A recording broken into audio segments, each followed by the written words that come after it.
Some of the most invigorating activities that happen at the annual Unitarian Universal Association General Assembly, or the GA, are around the social justice issues. Each year, the delegates from each congregation vote on actions of immediate witness, called AIWs, and on a statement of conscience. These are opportunities for UUs across the country to use their collective power to advance social, economic, and political concerns. But it is not a simple process, as you can imagine. It takes a lot of strategic organizing to get thousands of people from across the globe to agree on anything. Not only must we all decide on what is the most important issue to address, but we must also agree to make a public position on issues that can be very divisive. In 2016, one of the proposed actions of immediate witness at the General Assembly was that the UUA should divest any investments we had in the Caterpillar Company, which makes the construction machinery and equipment so many of us are familiar with. This was due to their participation in the destruction of homes and properties in Palestine. This proposal turned into a battle that few people might have anticipated. The fiscally conservative UUs felt this was an overreactive political proposal. Young adult UUs believed this action would show solidarity with Palestinians who were losing their homes and show resistance to the steady occupation of Palestine. And Jewish UUs felt this action came too close to anti-Israel and anti-Semitic support. Debate on this AIW was long, it was dramatic, and it was emotional. We had to call in mediators from the outside. And when the final vote was called, the delegates voted 49% in support of the AIW and 51% against it. Cheers erupted from those who had opposed the AIW. And those who proposed it were demoralized, not simply because of their loss, but because the whole process felt wrong. I was sitting in the conference hall with two colleagues who specialized in nonviolent communication, and we turned to each other, disturbed by what we had just seen. We wondered, how can we feel good about a decision where nearly half the people in the room had their voices silenced? Was this really the practice of democracy? Couldn't we, a group of people committed to the high levels of the principles we promote, couldn't we expect something a bit more inclusive and sympathetic than the bitter results of a majority rules decision-making process? This experience has led me over the past 7 years looking for ways we might do democracy different in more inclusive ways.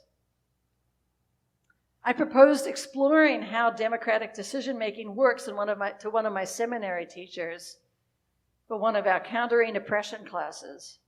I was surprised when she immediately shot me down, saying consensus was a poor alternative. She said it took too much time to be a practical way to make decisions, and it could be co-opted by individual dissenters. Now, I have lived in intentional community for almost 5 years, and I know the difficulty of coming to consensus on anything.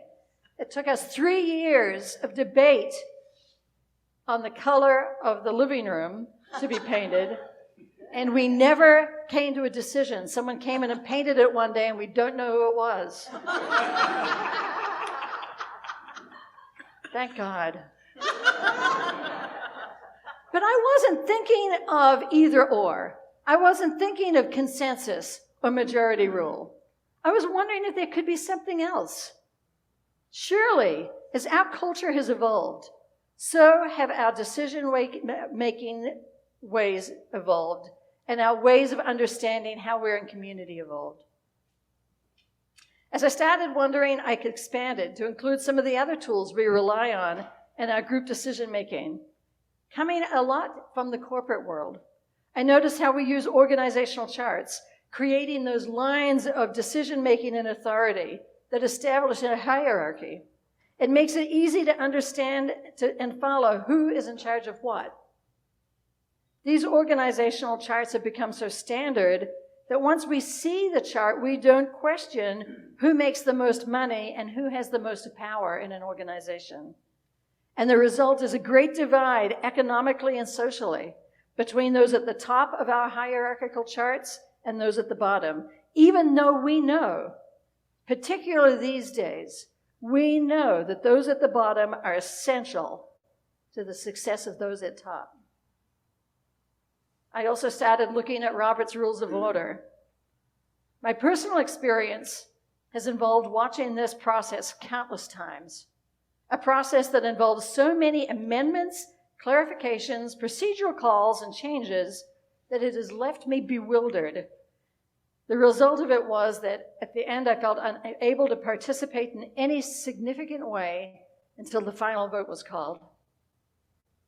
There is a growing awareness of the flaws of Robert's Rules. Now, at 700 pages in length, they are too complicated, and they end up discouraging participation by anyone who may not be familiar with them. They're described as rigid, as ways to disrupt or derail meetings, and designed to keep certain people out of the process of making decisions. Recently, alternatives to Robert Rules have emerged, but even with them, there is some concern. It is well argued that following any set of rules or standards of conduct is comfortable and accessible only to people who choose those rules and standards. In other words, they may give a sense of control and order, but at the cost of excluding people who may not navigate the world in the same way. Other cultures, people who may be more neuroatypical, and those educated in different systems may not have learned to follow order and process in the same way. So I wonder if we shouldn't at least explore possible alternative formats to collective decision-making. The Reverend Renee Richler, who works for the UUA, writes these words: "Most of our inherited governance models are mechanical and technical. They offer clear, lawyerly processes and clear lines of authority for decision-making. But human relationships and organizations are organic, living systems of interactions. Creative interchange does not appear upon demand, but it manifests when the humans involved are open, engaged, and connected. The evolution of humanity has been grounded in our ability to create mutual, cooperative community. It is only recently in human evolution that part of humanity has adopted coercive exploitation, extraction, colonization, and other antisocial behaviors. The peril to both humanity and the rest of the planet from this unsustainable social experiment is becoming frighteningly obvious. We need to transform these ways of thinking and help us develop new models that will move us away from both the hyper-individualism of pure democracy and the paternalism of hierarchies back toward the congregational practice of covenantal contemplative discernment." It's the end of her quote. The congregational practice of covenantal contemplative discernment. In 2019, the UUA's Commission on Institutional Change issued its report, Widening the Circle of Concern. The report urges us to understand how white supremacy is embedded in the very systems and culture of our UU institutions.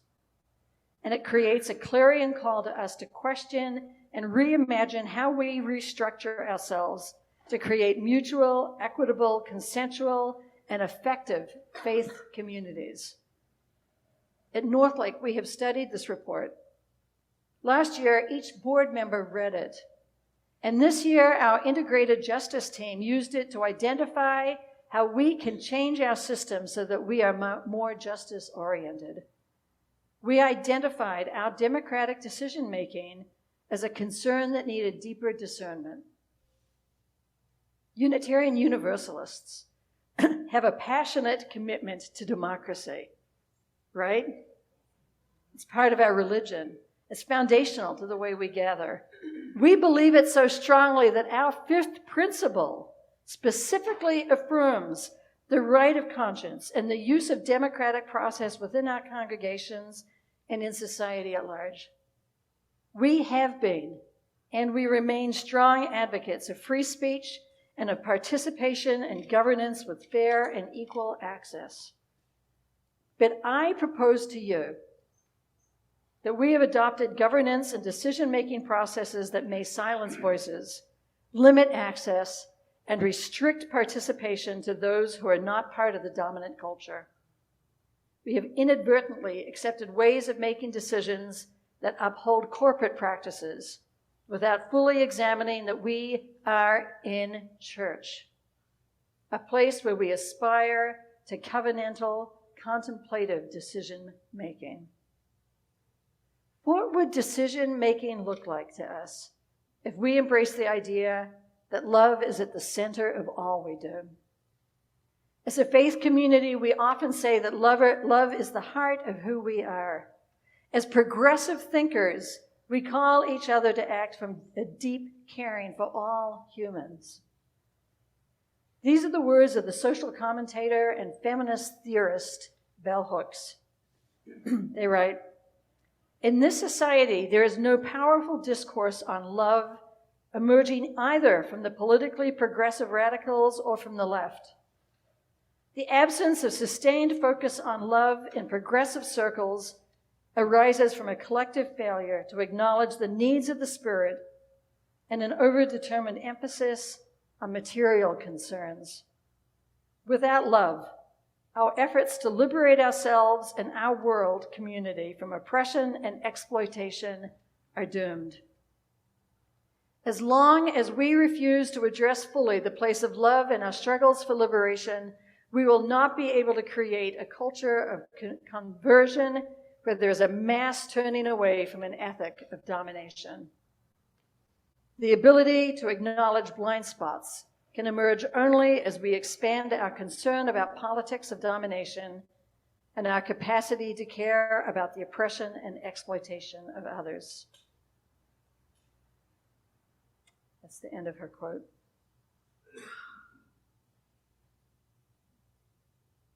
We are the progressive voice that Bell Hooks talks about. And we are the church that calls us to a discourse on the needs of the Spirit and the demands of love. We are a church. We live in covenant with each other. This means we have agreed on how we will be together as individuals treating each other with love and as a community living in honest, respectful, and loving relationship. We are not a corporation. We are a church. How we do the work of the church is not secondary. It is foundational to how we do the work of justice and love in the world. In order to radically love this world, in order to really be religious progressives, we need to be willing to challenge our assumptions about what is normal. We need to be willing to sit with discomfort, to be unsettled for periods of time as we open ourselves to change. And that's hard. That's hard. That as we do the work of changing systems of oppression, we need to realize that these have been comfortable to only some of us. I close with the beginning of a prayer that comes to us from our founding ministers. It says, "Love is the doctrine of this church. The quest for truth is its sacrament." Let us continue the work of having love guide us. Blessed be.